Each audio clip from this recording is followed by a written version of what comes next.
consumer engagement in a company drives your business results.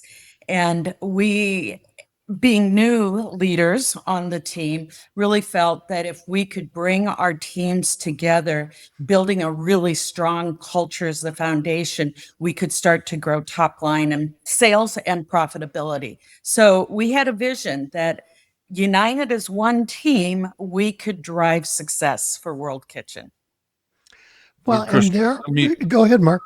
well, first of all, let me add my thanks for joining our podcast. We're very new to this outlet, and to have somebody of your stature joining us is wonderful for us to have a conversation with you. We're incredibly grateful. Um, you had already mentioned that all the challenges you were facing at World Kitchen.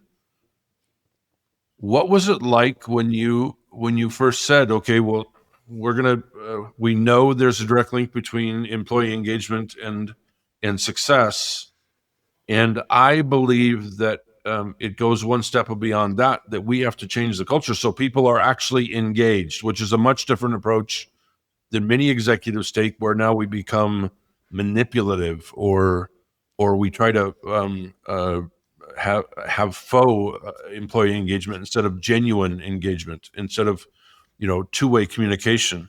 What was it like when you said, okay, well, we know employee engagement is a problem, but we have to fix the culture before we can expect people to sincerely engage?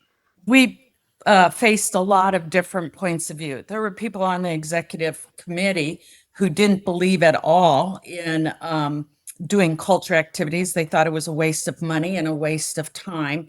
We had people who wanted to have a better culture, but didn't believe it was possible because they had been at World Kitchen for a number of years and saw some of the dysfunctionality. We had country leaders who actually preferred their fiefdoms that they had created, and they didn't trust that building culture would allow them to continue to have the fiefdoms and ownership that they had in these fiefdoms. So, and then there were people who really were excited and ready to jump in on building culture, but we didn't know how to. And that's how we met Kris, because Kris came in and helped us with a very specific, directed plan to grow culture. Well, and if I remember right, you had at that time about 3,000 global employees, and you had operations, you had plants globally, you had, again, 100 stores you were working with, but you were also operating some retail stores, which, if I remember, you were in charge of building that kind of up from what might have been a bit more casual almost. Um, Yes. and there's just, you had such iconic brands, Pyrex, Corel, Corningware at the time.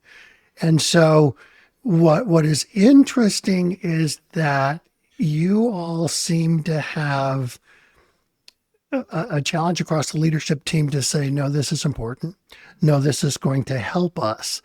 And I think, again, some of you that were aligned on the leadership committee said, we're going to do this. And there was no way for some of those folks that were a bit more on the sidelines to stay on the sidelines. And so would you say that over the course of we were working for 2.5 years plus and gained traction reasonably quickly? Did that traction help the leadership team as a whole realize this is the right direction to go?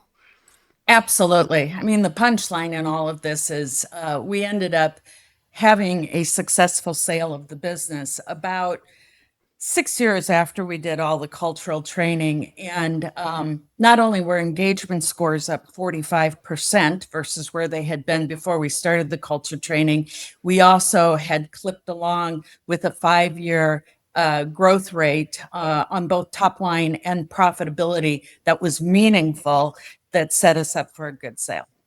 Boy, that's wild.